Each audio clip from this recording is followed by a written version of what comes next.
Chaleureuse salutation de fête des tabernacles à vous, frères fidèles. J'ai lu un article l'autre jour qui parlait du nombre de personnes qui ont été tuées dans les guerres précédentes.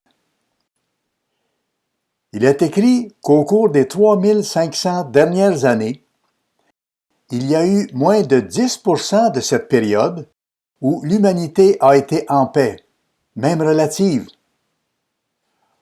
Au moins 108 millions de personnes ont été tuées au cours du siècle dernier, au cours du 20e siècle. Les estimations du nombre total de morts au cours de l'histoire de l'humanité s'élèvent jusqu'à 1,6 milliard, y compris les décès dus à la famine et aux maladies causées par la guerre. Pendant cette même période, il y a eu plus de 8000 traités de paix rompus. 8000! Pour nous qui sommes dans l'Église, nous sommes familiers avec ce que révèle Proverbe 14, verset 12.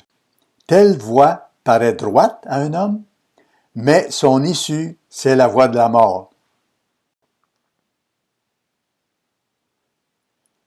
Les êtres humains, des Babyloniens aux Perses, aux Grecs, aux Romains, aux Mongols, aux Chinois, aux Russes, aux Allemands. En fait, depuis Nimrod, dans les empires d'Afrique, puis d'Amérique centrale et du Nord, les humains ont toujours essayé d'établir la paix à leur manière dans l'histoire de l'humanité. Un ministre m'a dit un jour au Collège Ambassadeur, dans les années 60, qu'il pensait que chaque groupe de personnes, à un moment ou un autre, avait eu l'occasion d'établir la paix mondiale en essayant de conquérir le monde. Il y a une chose intéressante à noter concernant notre époque plus récente. Nous connaissons l'histoire d'Adolf Hitler. Les gens pensent qu'il est pratiquement apparu tout d'un coup, comme une surprise. La vérité est qu'Adolf Hitler avait écrit un livre appelé Mein Kampf. Il l'a écrit en 1925 et c'est devenu un best-seller en 1933. Il y décrit comment il allait, lui, établir un nouveau monde, un troisième royaume ou troisième Reich. Dans notre brochure intitulée « Le merveilleux monde de demain, voici comment il sera », le docteur Meredith décrit comment sera réellement le vrai monde nouveau qui vient. Il écrit ceci: « De nombreux politiciens et leaders éminents ont réalisé depuis longtemps que la seule véritable solution à nos énormes problèmes humains est un gouvernement mondial. Seul ce type de gouvernement peut apporter une paix et une stabilité réelles. Force est de constater que les solutions humaines et les efforts humains pour mettre en place un tel gouvernement ont toujours échoué, lamentablement.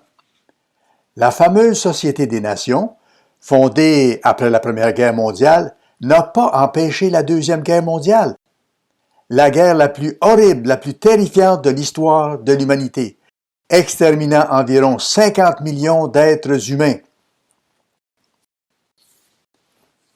Par après, l'ONU fut notre espoir. Mais depuis la création de l'ONU, les horreurs des guerres et de la souffrance n'ont pas cessé d'augmenter. Frères, le titre de mon sermon aujourd'hui, c'est « La grande réinitialisation de Dieu ». Mais avant de passer en revue le plan de Dieu, jetons un coup d'œil sur le plan actuel que les humains mettent en place pour établir la paix et la prospérité dans le monde. En ce moment même, à notre époque, le fondateur du Forum économique mondial, Klaus Schwab, a écrit un livre qui a été publié en 2010. Le titre de ce livre, « La grande réinitialisation ». C'est un résumé de ce qu'il a prévu concernant la façon par laquelle le monde pourrait établir la paix mondiale à notre époque, selon lui. Le site web de l'Institut international du développement durable a écrit ceci à propos de ce livre et de ce plan.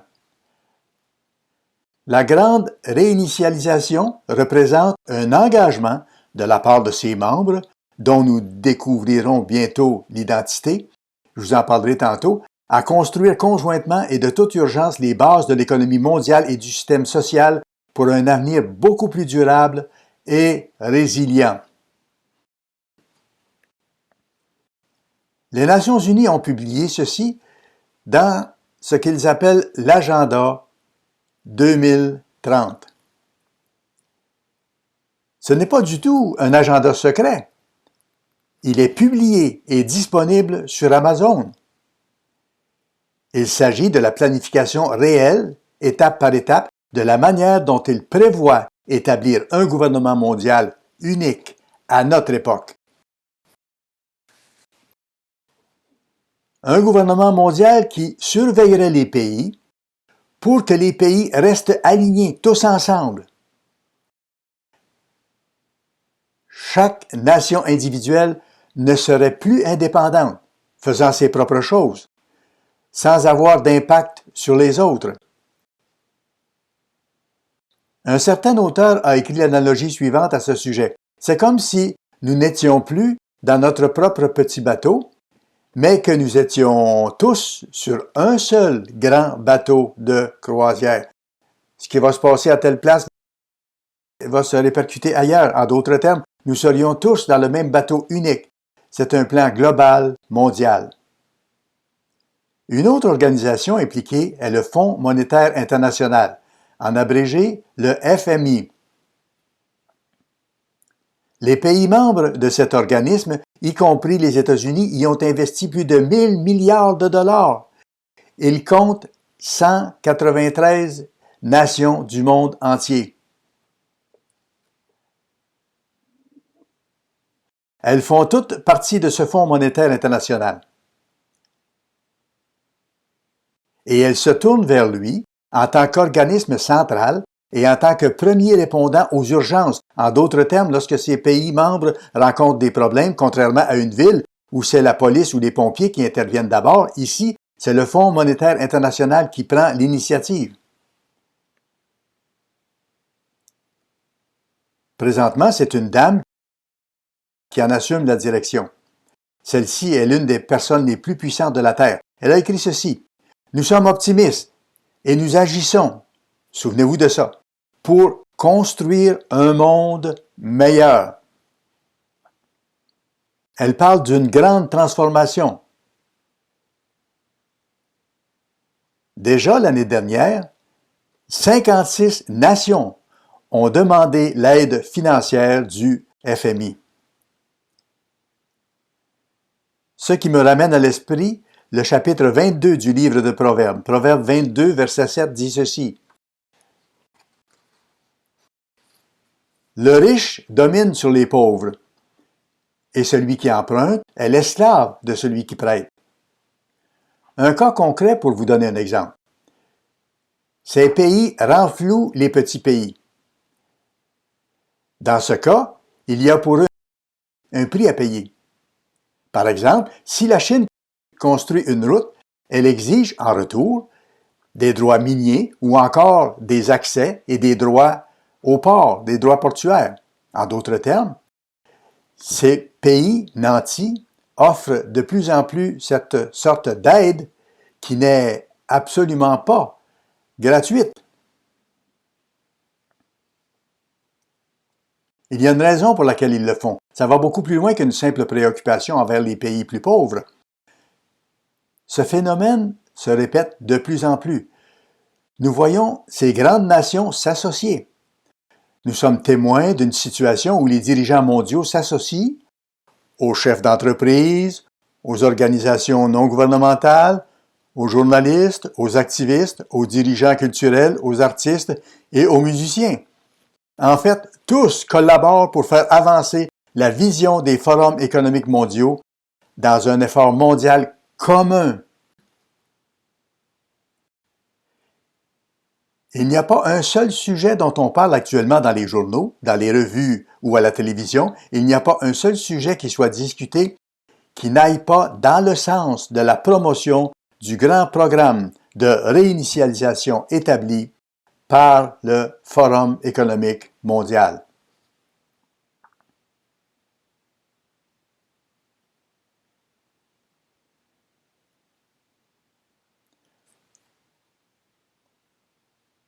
On le voit d'ailleurs dans la façon de désigner diverses réunions mondiales annuelles. Par exemple, la grande réinitialisation est le nom associé à la 50e réunion annuelle du Forum économique mondial qui s'est tenue en juin de l'année 2020.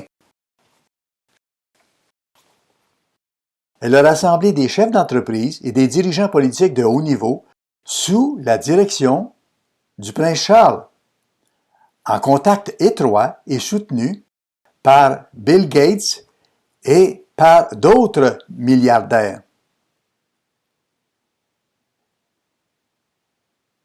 Et bien sûr, par le Forum économique mondial. Le thème de cette conférence était la reconstruction durable de la société et de l'économie suite à la pandémie. Cela comprend des composantes essentielles de ce qu'on appelle la grande réinitialisation. L'une de ces composantes est l'établissement d'une économie complètement revisée, dans une approche socialiste, se voulant bénéfique pour tous. Une autre composante est la construction d'un environnement résilient, équitable et durable, par le biais d'une gouvernance sociale qui intégrerait davantage de projets d'infrastructures politiques vertes, ce qui aurait pour but de stimuler les innovations de ce qu'on appelle la 4e révolution industrielle. Je vais vous en parler un peu plus dans un instant. Mais en gros, la 4e révolution industrielle est une fusion des systèmes numériques, physiques et biologiques pour votre bien. Il s'agit de domaines d'action clés, notamment la revitalisation de la science, la réinvention des incitations pour amener les gens à s'aligner, à être motivés de se soumettre à l'agenda, le rééquilibrage des investissements, afin que les gens investissent dans ce qu'ils appellent les investissements verts, encourageant les projets d'infrastructures qui sont, entre guillemets, verts.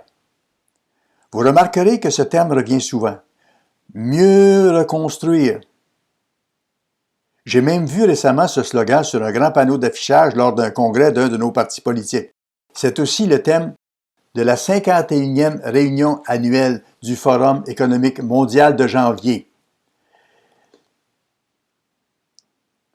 Ils ont mis en réseau 400 villes du monde entier pour les soutenir et soutenir leur plan. La grande réinitialisation était aussi le titre de la réunion annuelle du Forum économique mondial. Et c'était aussi le titre du sommet qu'ils ont tenu à Lucerne en mai 2021. J'ai mentionné plus tôt que je préciserai ce que sont ces 4 révolutions. Laissez-moi vous expliquer rapidement comment les historiens les considèrent. Ils considèrent que la première révolution est la révolution industrielle qui a été alimentée par l'utilisation de l'eau et de la vapeur, ce qui a vraiment augmenté la capacité de production. La deuxième révolution est la révolution électrique, l'utilisation d'objets mus par l'électricité, ce qui a conduit à la production de masse. La troisième est celle des technologies de l'électronique et de l'informatique, qui nous permet d'automatiser la production. Et la 4e révolution industrielle, dans laquelle nous sommes entrés aujourd'hui, fusionne ensemble les caractéristiques physiques et les diverses technologies.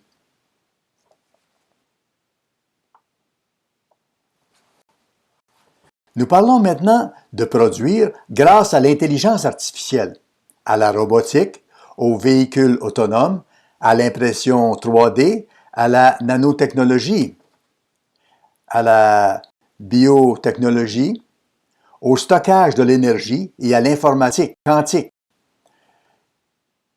Dans cette quatrième révolution, on assiste à un changement qui mène vers une monnaie centrale, entièrement numérique, permettant à ceux qui dirigent d'avoir un contrôle social. Nous savons que certains diront que tout ceci n'est qu'une grande conspiration.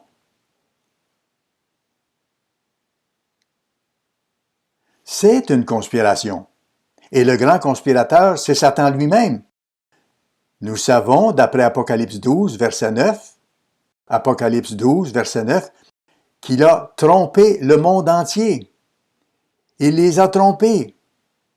Dans Apocalypse 12, verset 9, nous lisons « Il fut précipité, le grand dragon, le serpent ancien, appelé le diable et Satan, celui qui séduit toute la terre. » Ce grand séducteur a séduit les êtres humains, malgré qu'ils puissent être très sincères. Mais comme le mentionnait souvent M. Armstrong, on peut être très sincère et être séduit. Et ces individus peuvent aussi être sincèrement trompés. Ce que nous allons voir, mes frères, est quelque chose d'étonnant. L'Église avait compris depuis des décennies que l'Allemagne se réunirait et que le rideau de fer tomberait.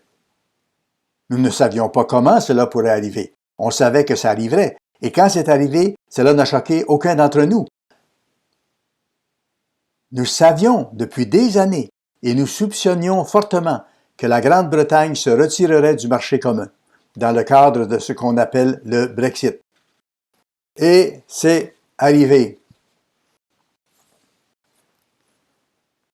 Frères, je suis ici pour vous dire que ce qui se passe en ce moment, c'est exactement ce qui s'est passé avec l'apparition du livre Mein Kampf d'Adolf Hitler, qui révélait d'avance un plan mondial.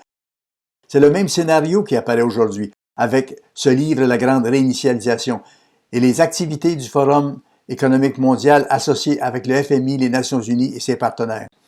Il planifie un gouvernement mondial et c'est déjà en cours de réalisation aujourd'hui. Nous savons ce que la prophétie dit à ce propos. Même en ce moment, nous pouvons voir le brouillard se lever et on voit ce qui va se passer. Pour ceux d'entre nous qui comprennent, ce ne sera pas une surprise, mais pour beaucoup, ce sera un choc total et une surprise totale. Allons plus loin pour en découvrir davantage concernant la grande réinitialisation. Le président exécutif du Forum économique mondial, Klaus Schwab, est apparu comme le leader qui dirige des nations et son organisation sur la réponse à donner à la pandémie de COVID et aussi sur les changements climatiques. Tout cela pour mettre en place une gouvernance mondiale centralisée et dirigée par des individus non élus. La grande réinitialisation pourrait être, et elle est d'une certaine manière, un changement de nom de ce que l'on appelle le nouvel ordre mondial, qui remonte à la fin de la Seconde Guerre mondiale. Même Winston Churchill utilisait le terme « nouvel ordre mondial ». La quatrième révolution industrielle implique de la surveillance technique, ce qui va transformer notre façon de vivre et d'interagir, et même ce que nous sommes en tant qu'êtres humains.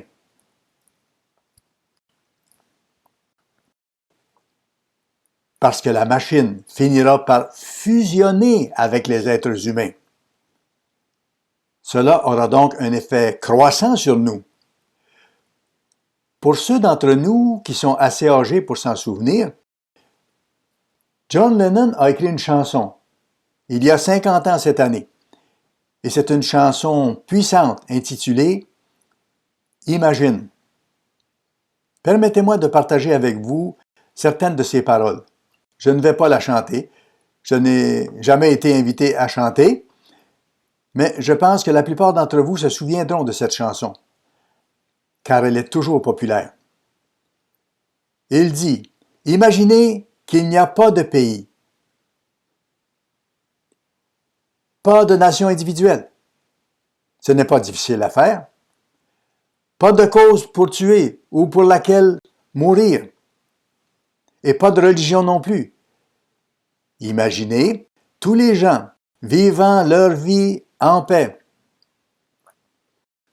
J'espère qu'un jour, vous vous joindrez à nous et que le monde ne fasse plus qu'un. Imaginez, pas de possession, pas besoin d'avidité ou de faim. Imaginez une fraternité d'hommes. Imaginez tous les gens partageant le monde entier.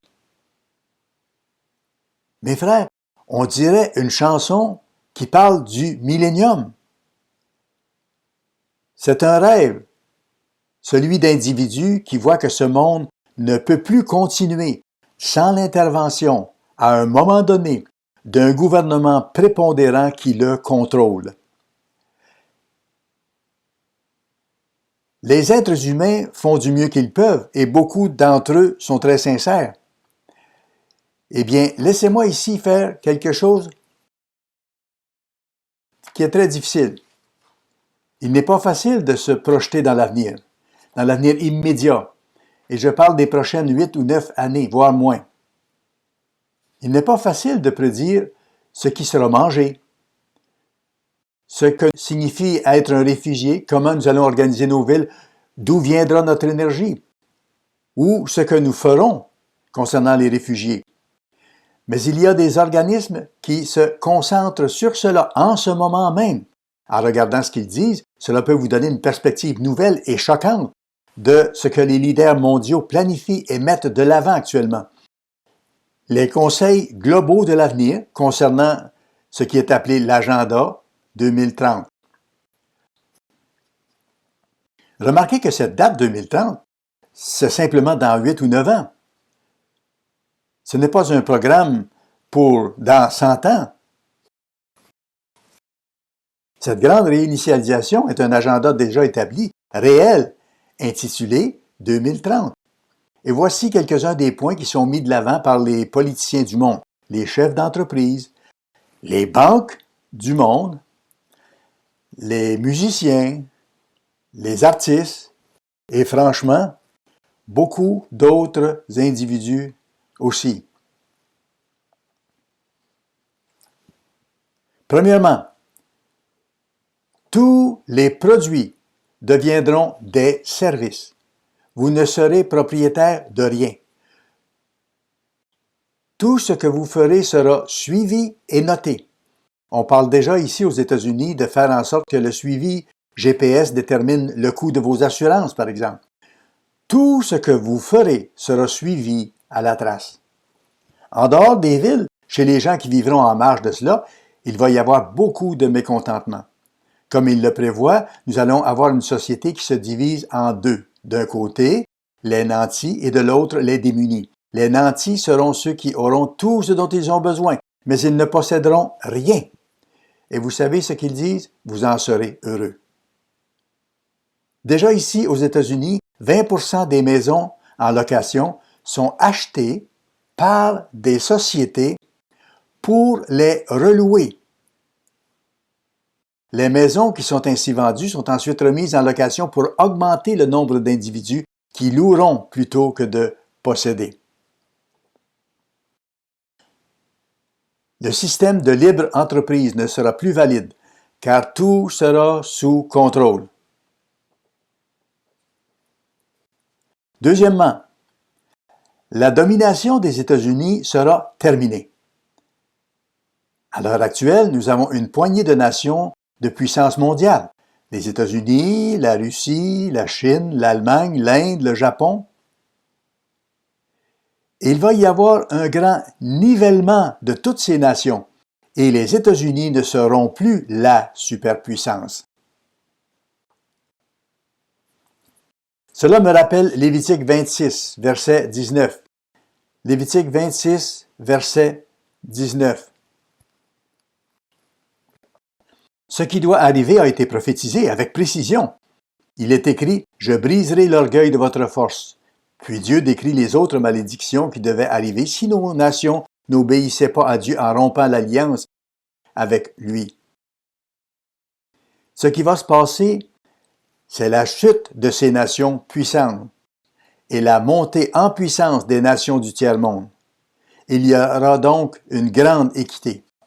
Quatrièmement, l'ensemble du système de santé va totalement changer. Il va devenir numérique. Et ce que nous voyons déjà, vous pouvez le croire, il prévoit qu'il y aura moins d'accidents grâce aux diverses voitures à conduite autonome. Il va y avoir un grand progrès dans la prévention et dans la médecine personnalisée. Il va y avoir de minuscules robots utilisés en médecine et en chirurgie. C'est déjà en marche. C'est tout simplement incroyable. Et voici un exemple qui m'a impressionné. Vous avez entendu parler de l'impression 3D.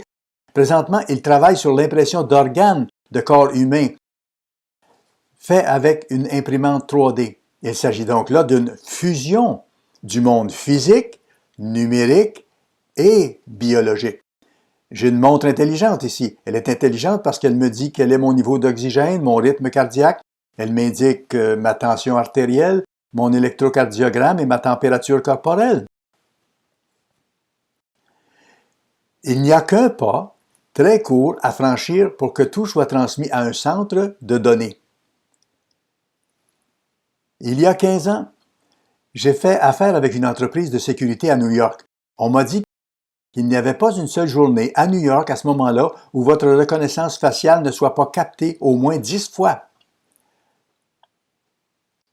À Londres, où j'ai discuté avec le responsable de la sécurité, avant une grande exposition mondiale, il y avait un événement spécial qui allait se produire, un grand tournoi sportif.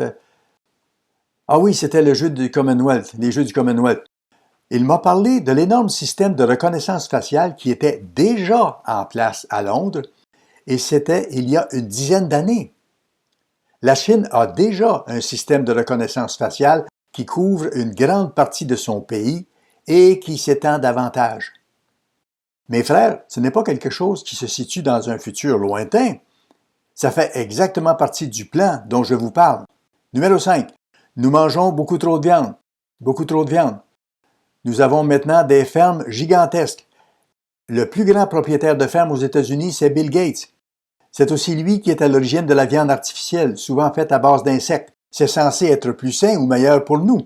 En réalité, c'est plus rentable financièrement. Toute cette promotion du véganisme est décrite dans 1 Timothée 4, verset 3. Dieu a prédit qu'il y aurait tout un mouvement d'individus en faveur du véganisme. Je ne vais pas m'étendre là-dessus. Il y a des avantages pour certaines personnes, mais il y a des nutriments dont votre corps a besoin que vous ne pouvez tout simplement pas obtenir par cette voie. Le véganisme me rappelle l'histoire d'une tribu indienne dont je me souviens quand j'étais à Londres. Les gens de cette tribu étaient arrivés à Londres depuis un certain temps. Je ne parle pas de végétariens, je parle de vrais végétaliens. En arrivant, ces gens étaient en bonne santé, puis ils ont commencé à tomber malades. Ils mangeaient tous la même nourriture. Ils ont fini par découvrir que la raison pour laquelle ils tombaient malades était que les produits qu'ils avaient en Inde étaient couverts d'insectes, alors que ceux qu'ils avaient en Angleterre n'en avaient pas. Ils obtenaient auparavant les nutriments nécessaires par les insectes.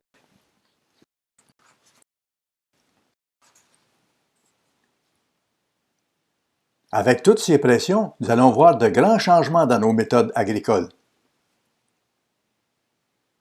Numéro 6. Le problème des réfugiés que nous avons. Cela affecte tout le monde. Il y aura des frontières ouvertes. La crise des réfugiés et toute l'agitation qu'elle provoque vient des changements climatiques. Nous devons donc être prêts à ouvrir nos frontières, à fusionner tous les peuples en un seul. Cela nous rappelle le chapitre 11 de la Genèse. Genèse, chapitre 11, verset 6. Où l'on voit que c'est exactement le plan que les humains avaient élaboré à la tour de Babel, après le déluge. Genèse, chapitre 11, verset 6 dit ceci. « Voici, ils forment un seul peuple et ont tous la même langue. Et c'est là ce qu'ils ont entrepris. Maintenant, rien ne les empêcherait de faire tout ce qu'ils auraient projeté. » En poursuivant la lecture, vous pouvez voir que Dieu les a dispersés pour qu'ils ne soient pas tous ensemble dans le même lieu. Qui a inspiré Nimrod? Ce n'est pas Dieu. Le Tout-Puissant les a plutôt inspirés à se séparer et à se déplacer selon leurs propres groupements familiaux dans le monde entier, formant des groupes linguistiques distincts pour qu'ils ne soient plus qu'un seul groupe. Néanmoins, c'est encore ce que le grand conspirateur a à l'esprit, unifier le monde pour que tous puissent être contrôlés. Numéro 7, et ce n'est pas surprenant, cela fait aussi partie du plan qu'il développe.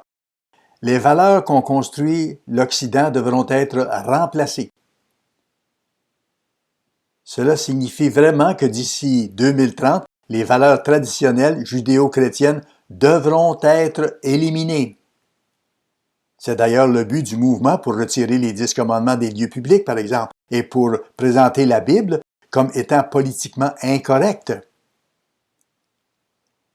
Nous voyons que c'est de la grande science que viendront les réponses sur ce qu'est la valeur de la vie humaine, sur les grandes questions de la vie. Et tout cela est promu par le Club de Rome. Laissez-moi vous lire ceci. Le Club de Rome encourage la compréhension des défis mondiaux auxquels l'humanité est confrontée. Cela semble tellement merveilleux. Et c'est un groupe de réflexion composé de tous ces individus, scientifiques, hommes d'affaires, politiciens. C'est un groupe de réflexion qui les a tous rassemblés. Et comme le Forum économique mondial, c'est un modèle de gouvernance mondiale, un modèle de gouvernement mondial dirigé par une élite technocratique. Pour amener les populations à s'unir dans un combat concerté contre un ennemi commun. Et cela, soit dit en passant, nous ramène à l'Église catholique romaine avec son plan de 7 ans dans sa recherche d'un ennemi commun contre lequel créer l'unité. Pour y arriver, l'idée dans tout ça, c'est d'utiliser la pollution, la menace du réchauffement de la planète, les pénuries d'eau et les famines. En d'autres termes, ils ne veulent pas gaspiller la présente crise, mais l'utiliser à leur fin. Le récit de la menace du changement climatique a été inventé dans le seul but de pouvoir mettre en place un programme de démographie mondiale sans susciter de résistance excessive. Frères, des individus profitent de la crise pour susciter chez les gens la peur, l'anxiété et finalement la panique, pour les amener à renoncer à leur contrôle de soi, à leur indépendance, pour le bien commun. Tout ça est orchestré au niveau mondial. Ainsi, ils peuvent avoir un monde qui soit vert, un développement durable, l'égalité raciale, l'inclusion, la justice climatique, une meilleure construction, la grande transformation de la réinitialisation, la 4e révolution, le nouvel ordre mondial. Ce sont là leurs expressions favorites et elles parlent toutes de la même chose, l'intention de l'homme de se gouverner lui-même pour sauver le monde. En novembre 2021, les Nations unies organisent une conférence pour trouver la cause du changement climatique et pour développer et accélérer les solutions. Et pourtant, c'est le visage public d'un effort de 10 ans pour assurer la survie d'un programme très ancien. Frères, ce n'est pas nouveau pour nous. Nous l'avons vu au cours de l'histoire. Mais regardez ce qui se passe en ce moment, en rapport avec ce que les prophéties de Dieu nous disent et qui est sur le point de se réaliser. Comprendre cela peut nous aider à comprendre ce que Jésus-Christ a dit dans Jean 16, verset 1. « Je vous ai dit ces choses, afin qu'elles ne soient pas pour vous une occasion de chute. » Le Christ nous a dit de surveiller ce qui se passe et d'en être conscient afin que ça ne tombe pas sur nous comme une sorte de piège. Il ne faut pas être pris par surprise. J'ai été inspiré par un rapport que le Dr Wilner Pierre m'a donné concernant les frères en Haïti. Ce à quoi je vais me référer remonte à l'époque de M. Apartian. Un jour, M. Apartian a demandé à certains des frères en Haïti ce qu'ils pensaient de manquer certains des luxes que d'autres pays ont. Voici, je crois, ce qu'ils ont répondu. Eh bien, M. Apartian, comment pouvons-nous manquer ce que nous n'avons jamais eu? Et leur attitude habituelle, avec l'ouragan qu'ils ont traversé, et ensuite le tremblement de terre massif, c'est qu'ils se serrent les coudes. C'est exactement ce que le Christ a dit qu'il se produirait à la fin des temps, où l'on reconnaîtrait le peuple de Dieu au fait qu'ils s'aiment les uns les autres, au lieu de se rassembler en gangs opposés, comme nous le lisons dans Matthieu 24, nation contre nation. Le mot ethnos, dans ce contexte, signifie qu'un groupe ethnique s'en prend à un autre groupe ethnique pour prendre, pour profiter ou simplement pour tenter de survivre.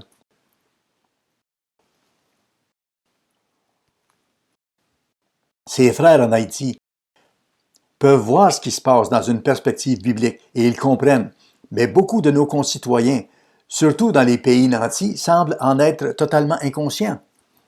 Nous avons récemment vu ce que nous appelons les flocons de neige, des gens qui fondent tout simplement lorsqu'ils rencontrent des problèmes ou des difficultés. Cela ne va pas arriver au peuple de Dieu, car nous allons savoir ce que Dieu dit. Voyons maintenant les résultats de cette grande réinitialisation. Dans Ésaïe, chapitre 59, versets 8 et 9.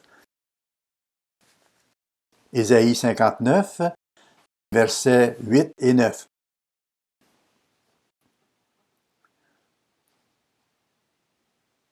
Ils ne connaissent pas le chemin de la paix, et il n'y a point de justice dans leur voie. Ils prennent des sentiers détournés. Quiconque y marche ne connaît point la paix. Les êtres humains ont essayé, mais ils ont été inspirés à ignorer la voie, la seule voie qui mène à la paix. Et à cause de cela, nous lisons dans Romains, le chapitre 3, commençant au verset 16. Romains, chapitre 3, verset 16. La destruction et le malheur sont sur leur route, et ils ne connaissent pas le chemin de la paix. La crainte de Dieu n'est pas devant leurs yeux.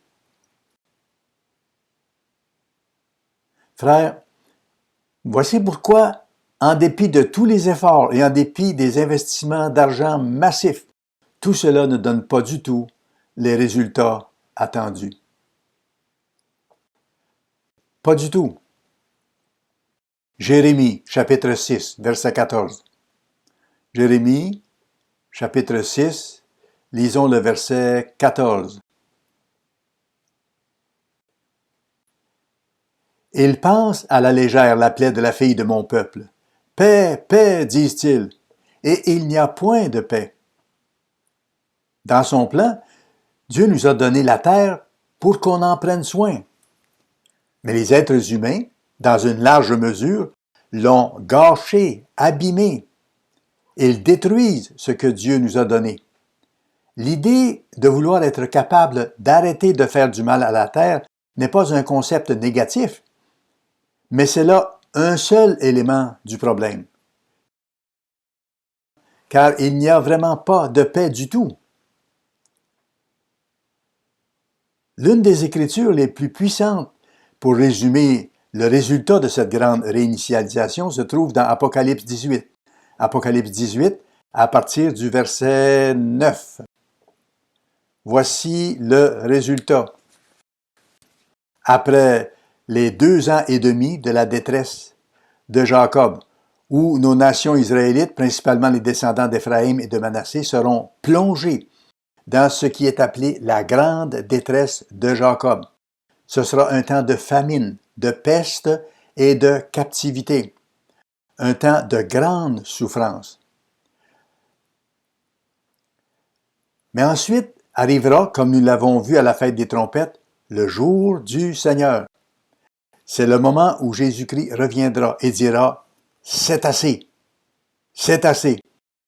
Vous avez eu 6000 ans pour tout gâcher. Cette période accordée aux humains est maintenant arrivée à son terme. » Ce que nous lisons ici décrit ce qui va arriver à ce moment-là. C'est un résumé de la façon dont cette grande réinitialisation humaine va se terminer. Verset 9. « Et tous les rois de la terre qui se sont livrés avec elle à la débauche et au luxe. » Il n'est pas ici question de fornication physique, il parle du mélange de religion, politique et économie pour vivre luxueusement. Ils pleureront et ils se lamenteront à cause d'elle quand ils verront la fumée de son embrasement, se tenant éloignés dans la crainte de son tourment. Ils diront « Malheur, malheur, la grande ville, Babylone, la ville puissante, en une seule heure est venu ton jugement. » Et les marchands de la terre pleurent et sont dans le deuil à cause d'elle. Parce que les choses allaient si bien jusque-là, dans ce monde basé sur une économie mondiale unifiée. Parce que personne n'achète plus leur cargaison. Verset 12. Cargaison d'or, d'argent, de pierres précieuses, de perles, de fin lin, de pourpre, de soie, d'écarlate, de toute espèce de bois de senteur, de toute espèce d'objets d'ivoire, de toute espèce d'objets en bois très précieux, en airain, en fer et en marbre, de cannelle, d'aromates, de parfums, de myrrhe, d'encens, de vin, d'huile, de fine farine. Et voyez ce que dit le verset 13 ensuite. De corps et d'âme d'homme. Réalisez-vous que des parties de corps humains sont actuellement l'objet d'un important commerce dans le monde au moment où je vous parle? J'ai entendu dire qu'en Chine, des criminels sont exécutés dans le but de récupérer des parties de leur corps pour les vendre. Cela se passe aussi à la frontière entre les États-Unis et le Mexique, où l'on prend une jeune personne pour ensuite la vendre afin de récupérer des parties de son corps, ce qui est plus payant que la simple traite des êtres humains. Il y a plus d'esclavage dans le monde aujourd'hui qu'il y a 200 ans. Il y a en Guadeloupe un musée très intéressant, construit par les Français. Il s'appelle le Musée de l'esclavage. Il montre comment pratiquement toutes les nations, toutes les tribus du monde ont été impliquées dans l'esclavage. Il est donc question dans ce verset-là de la vente de parties de corps humain. Mais regardez ce qu'il y a d'autre. En plus des parties du corps, il est question aussi de commerce d'âmes d'hommes, l'esclavage. L'esclavage sera un élément majeur de ce qui rendra cette économie mondiale tellement prospère. Ces esclaves seront des Israélites et d'autres qui ne céderont pas au système.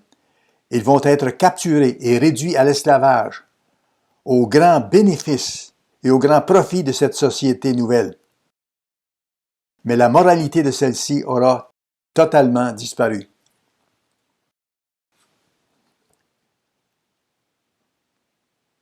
Quand nous lisons ces prophéties en considérant tout ce qu'elles impliquent et ce qui va arriver, c'est une fin terrible concernant ce rêve d'un gouvernement mondial humain. Tout semblait aller si bien durant 2 ans et demi, puis tout s'est effondré pour ces marchands devenus extrêmement riches. Maintenant, ils se tiennent à l'écart, ils gémissent et ils pleurent parce qu'ils voient la ruine totale de leur système. Cela me rappelle aussi 2 Pierre 2, verset 19, qui dit qu'alors qu'ils promettaient la liberté, ils sont eux-mêmes devenus esclaves de la corruption. Toutes ces promesses visant à rendre le monde meilleur, plus sûr, plus propre, plus équitable, un monde meilleur inspiré par le raisonnement humain et la technologie, toutes ces promesses ont eu comme résultat final l'esclavage, la misère et non la paix. Allons à Amos, le chapitre 3. Amos, chapitre 3. Quelque chose que nous devons vraiment comprendre.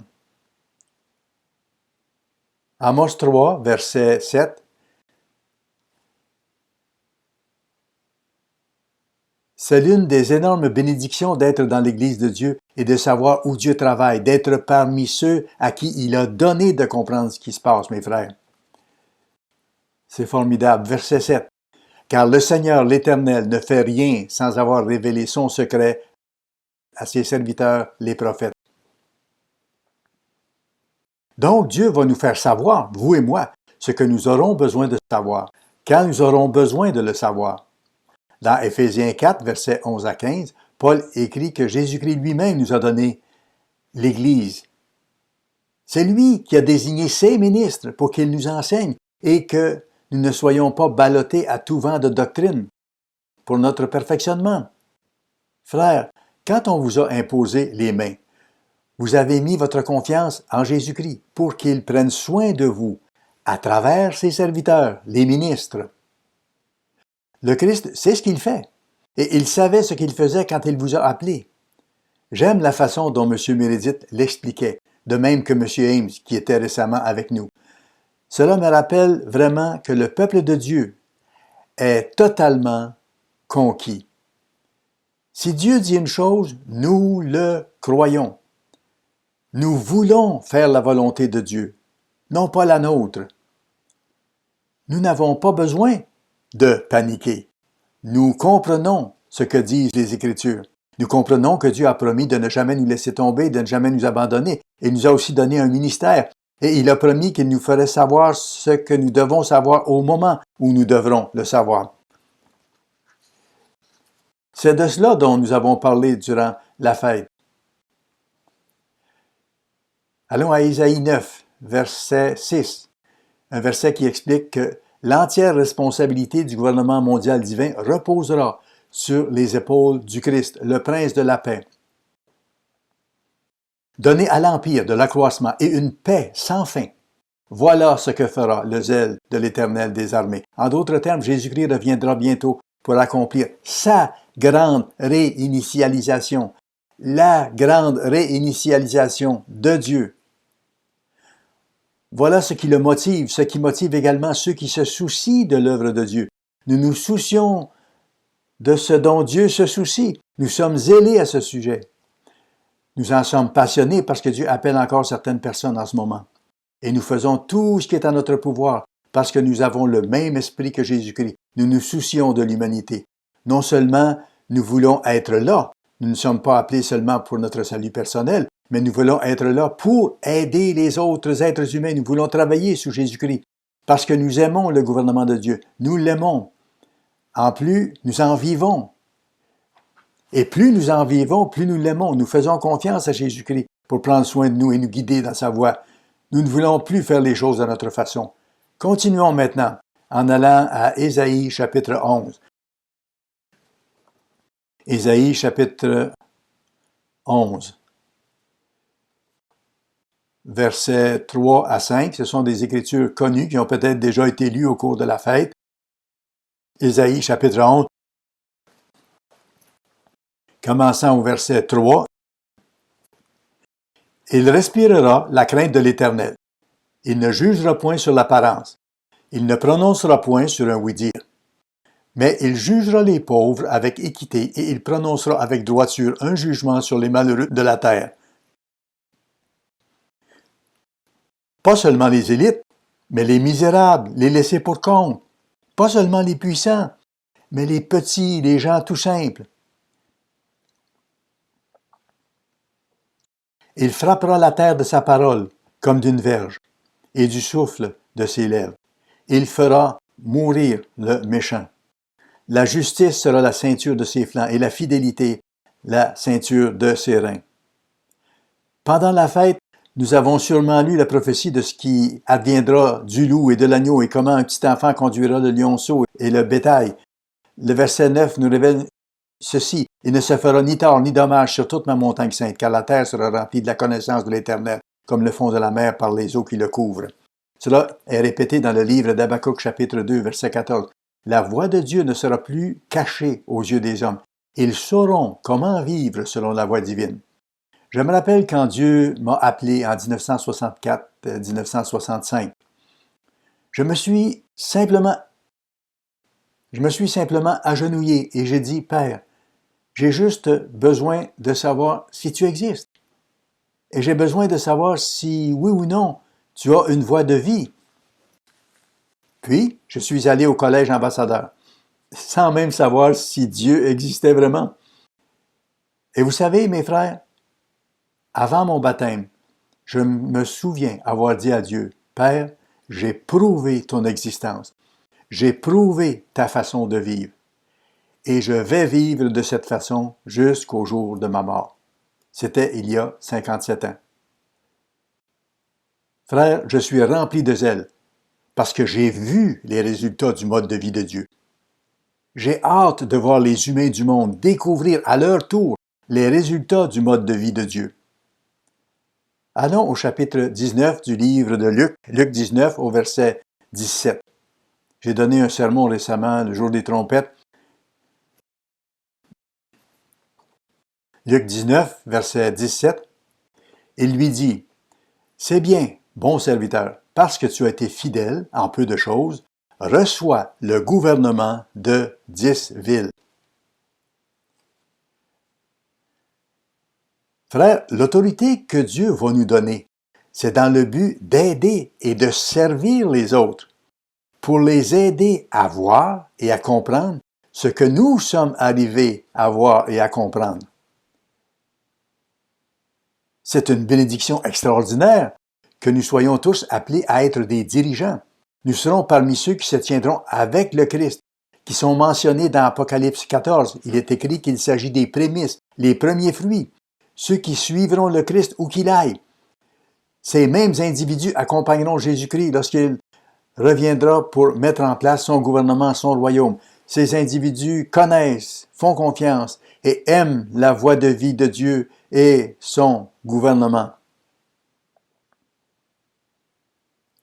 Dans Apocalypse 5, versets 9 et 10, Dieu dit que ceux qui sont appelés deviendront des rois et des enseignants et qu'ils régneront sur la terre. C'est le but de notre appel. Nous ne sommes pas appelés seulement pour être sauvés personnellement. Nous sommes appelés en vue d'aider les survivants de la grande détresse, ces gens qui auront été réduits à l'esclavage, ils auront été humiliés, abusés, brisés. Apocalypse 11, verset 15. Apocalypse 11, verset 15 décrit un événement qui va se passer au début du millénium. Le 7e ange sonna de la trompette.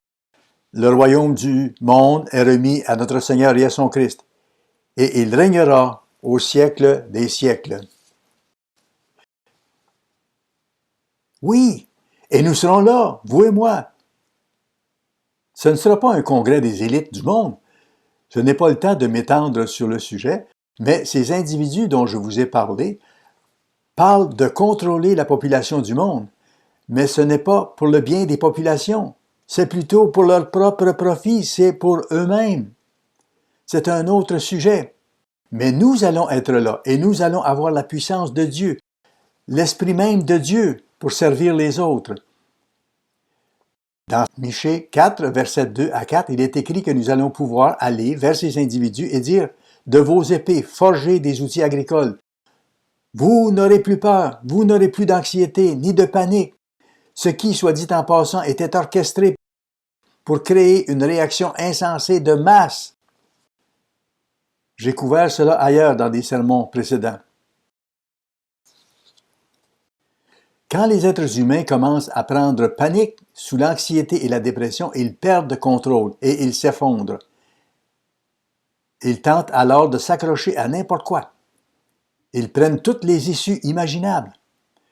C'est ce qui s'est passé en Allemagne au 16e et au 17e siècle avec les innombrables meurtres de supposées sorcières. Dans certains villages suisses, les femmes ont pratiquement toutes été tuées. C'est arrivé également dans beaucoup d'autres parties du monde. Il y a donc eu ces énormes et massives éliminations d'êtres humains. Devant cela, les gens se rassemblaient en foule de spectateurs, abandonnant toute moralité et ce qu'ils avaient comme principe personnel. De tels phénomènes peuvent être orchestrés et stimulés. Allons à Amos maintenant, le livre d'Amos, chapitre 9, verset 14. Voyons ce qu'il nous dit. Ce sont les paroles de Dieu.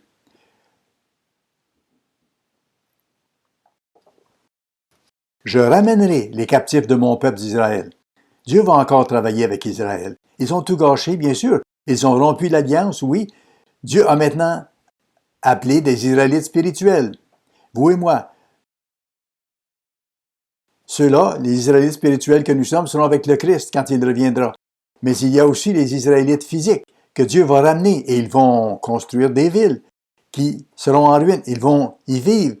Ils vont posséder des vignes, des fermes. Ils pourront profiter de leur production. Ce ne sera pas du socialisme. Ils auront aussi des jardins. Ils en mangeront les fruits eux-mêmes. Ça n'appartiendra pas au gouvernement. Dieu les amènera sur leur terre et ils ne seront plus arrachés de cette terre que Dieu leur aura donnée. Ce sera un système de propriété privée. C'est décrit dans Jérémie 31, verset 8. « Voici, je les ramène du pays du septentrion. Je les rassemble des extrémités de la terre. Parmi eux sont l'aveugle, le boiteux. Ils seront désespérés.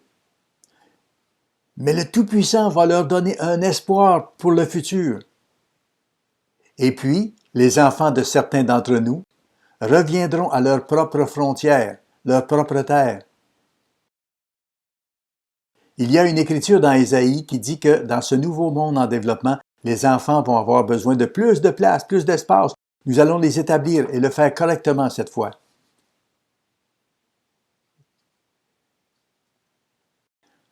Maintenant, lisons Ésaïe chapitre 14, versets 1 à 3. Dieu dit qu'il va installer les Israélites dans leur propre pays. Il leur donnera du repos, libération de leur douleur et de leur peur et de leur dure servitude. Toute la terre se reposera et sera calme, en paix. Ésaïe 30, verset 19 dit que ces gens ne pleureront plus. Ceux qui t'instruisent ne se cacheront plus. En d'autres termes, il n'y aura plus de famine de la parole. Nous pourrons nous matérialiser et dire non, nous avons essayé ce que vous voulez faire. Ça ne fonctionne pas. Laissez-moi vous montrer la bonne façon de procéder. Voici le chemin à suivre. Marchez-y. Matthieu 24, verset 22 dit que le monde entier arrivera à un point où il serait totalement détruit si Dieu n'intervenait pas. Le facteur déterminant, ce sera vous. Si ce n'était des élus, il ne resterait aucun être humain en vie après cette grande réinitialisation humaine. Sa grande faiblesse, c'est qu'elle n'a pas été capable de changer la nature humaine, qui a été inspirée, comme on le voit dans Éphésiens 2, au verset 2, par le prince de la puissance de l'air, le petit Dieu de ce siècle. Ésaïe 35, le verset 5, « Les yeux des aveugles s'ouvriront, les oreilles des sourds entendront. Les gens seront guéris. Un nouveau système médical sera en action. Oui, appelé la guérison. Vivre selon la voie divine. Oui, il va y avoir une grande transformation, une grande réinitialisation. Et pas seulement pour les Israélites, mais pour tous les peuples. Parce que nous lisons dans Ésaïe qu'il rassemblera toutes les nations viendront à comprendre la voix de Dieu. Pour résumer, en terminant, tournons au dernier verset. Dans Actes, les nations vont comprendre la voix de Dieu et la mettre en application. Alors, en terminant, allons à Actes, chapitre 3, s'il vous plaît, verset 21.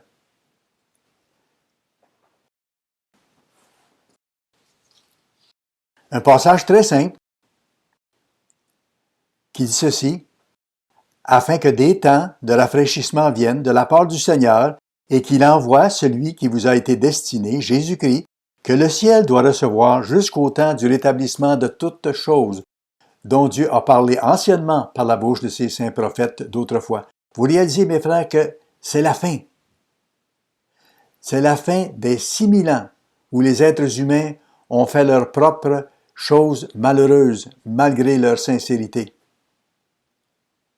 Avec votre aide, Jésus-Christ va restaurer son mode de vie de paix et de prospérité. Il y aura un nouveau système éducatif et ça va commencer à la maison. Il va y avoir une nouvelle agriculture, de nouveaux bâtiments, un nouveau jardinage, des voyages. Plus de politiques corrompues, plus de scandales d'entreprise, plus de gens qui profitent des autres, plus de tensions raciales, des femmes libérées pour remplir le rôle que Dieu leur a donné. Les gens ne seront plus coupés de la nature, ils vivront dans des communautés semi-rurales, en contact avec la terre.